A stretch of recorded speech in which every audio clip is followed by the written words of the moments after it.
We are here with John Corabi in Cornwall. You're on an acoustic tour. Yes. And I've never been here before, so Right. I'm looking forward to it. now, how long is the acoustic tour going for, and what's next in terms of touring? Well, this part, I just played last night in Toronto, and I think I'm here until the 16th of the month.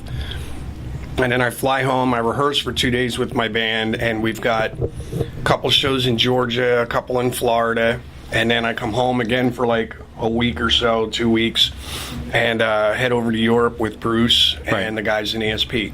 Oh, ESP. Yeah. So Now, how many shows is that with ESP? I'm not sure, but I think there's probably about 7 or 8. Something like that. We just go over usually in little spurts. Eric's been pretty busy with Kiss. Right. And Chuck's been really busy with Alice Cooper and all of us. And, so we just go over when we can. When we see that there's a little break where all 4 of us aren't doing anything, we'll run over to Europe and we'll do some shows. So Now, the reason you're doing acoustic shows is because you have an upcoming acoustic album. So Yes. what's the status on that? Well, it's all finished. It's all mixed, mastered, ready to go. The artwork's done.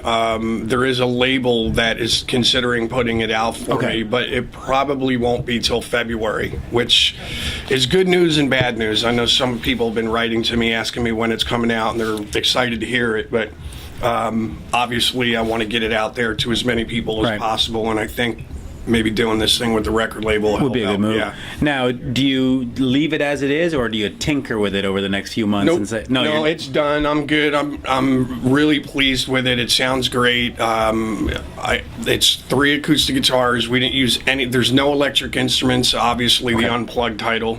There's 3 acoustic guitars, a bass guitar. We didn't even use drums. It's just djembes, congas, shakers. And then my voice with 3 and 4 part harmonies behind it. It sounds unbelievable. And so what I did is I did 6 or 7 old songs. Okay. Stripped them down, and then there's like 5 or 6 new songs that have never really been Now, when you released say old songs, are you talking like cover of the Rolling Stones, or are you talking Motley Crue stuff? Yeah, there's your stuff. Couple Motley songs, a couple Scream songs, a couple Union songs, and then there's about 5 or 6 songs that have never really been released to in any format before. So I'm keeping my fingers crossed. I spoke to Bruce last week, Bruce Kulick, obviously, and he said he played on a couple of tracks.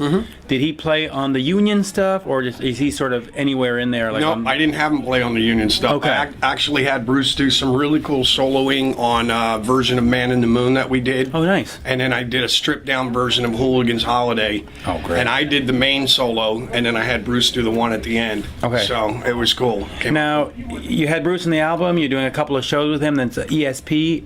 Any chance that someday we might see Union again? We talked about it. The last time that we went over to Europe, we were there in March, and we did do some ESP shows, and then Bruce and I went off, and we did about 8 shows on our own, acoustically. And we had a great turnout. Like every club that we played at, I mean, we went all the way through Italy to Sicily and then up to Poland, and we had a great turnout. And we just started talking about how much fun it was to play again. So I suggested to him, I go, when Brent's got time off and Jamie and everybody's, ready to go or whatever, let's just go out and do maybe Canada. I know we did spotty things. I don't think we ever played. We never played anywhere, I think, other than. Did we even play Toronto? I don't even think we played in Toronto. Maybe Winnipeg, where we played in Buffalo. Right. I don't know if we played in Winnipeg or not either, but I know that there's a good Union following here in Canada, South America. We could go to Europe, Japan, whatever. Right. So I just said, let's just go have some fun, and just. Do you think you might ever record another Union album, or is that sort of I can't say that I can't say yes or no. I mean, it's just obviously it deter everybody's schedule, right? And I don't want to say never.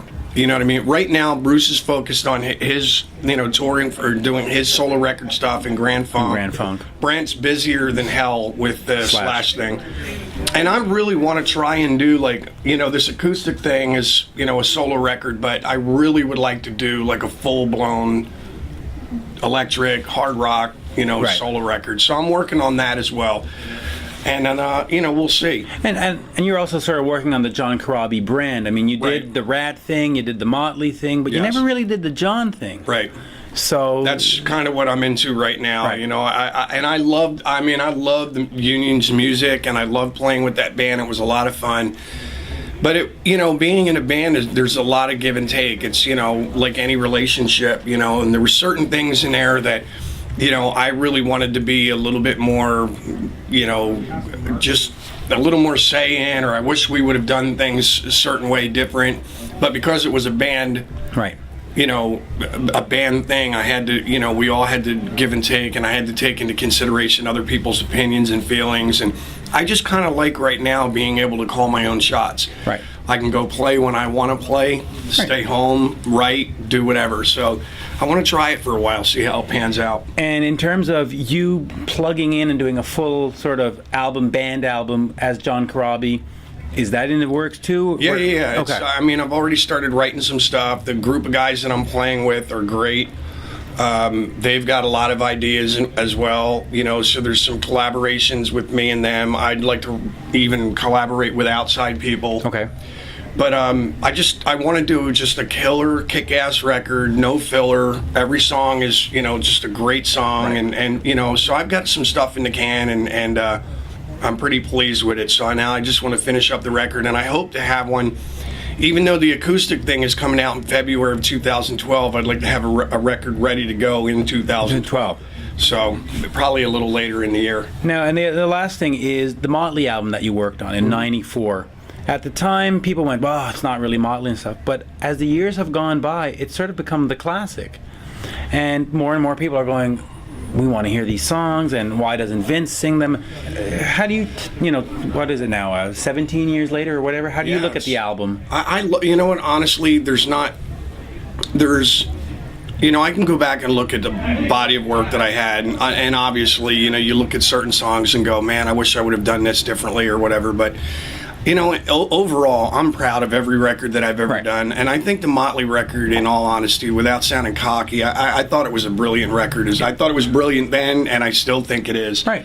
Why do you think it took a lot of fans so long to get to it? Well, I mean, in hindsight now, I can look at the whole thing, and I kind of knew it then too. Like, love Vince or hate Vince, he's an iconic singer. Absolutely. That group of guys belongs together. Absolutely. And I just happen to be, just for the fans that write to me and tell me I'm a loser. Well, you're not. No, but, you know what I mean. But I still, it's weird. It's like 17 years later, and I still get these people that are just like brutal, and I'm like, you know what? I was just a guy that was at the right place at the wrong time. Right. You know what I mean? Whatever. And but I had fun with the guys, and it was cool. I have no regrets about the whole thing, and I still talk to the guys. I just texted Tommy and Mick the other day to let them know that their sound man Davey passed away a few days ago, and so we're all good. You know what I mean? And so I have no regrets about anything, and I love that record, and it was a great time and a great 5 years, and. It's weird. It is something that even fans that wouldn't listen to it then actually finally after 17 years caved and said, let me check this out. Let me see what this record's all about. And they're like, it's not Motley, but it's a really great record. Do you think that's the problem, though? It was the name? Had they called it, 6 a.m. or whatever back then? It was really weird because we didn't want to call it Motley. Right. And it was all the people around us. I call them the suits, that were like, well, if you don't call it Motley Crue, you're not going to be able to go out and get your $250,000 a night, and you're going to have to start at the bottom again. And so we said, okay. We called it Motley Crue. We went, we did our thing, and then they all came back later in hindsight. Everybody's got 20/20 vision in hindsight, and they go, probably shouldn't have called it Motley Crue. That's what most fans say. But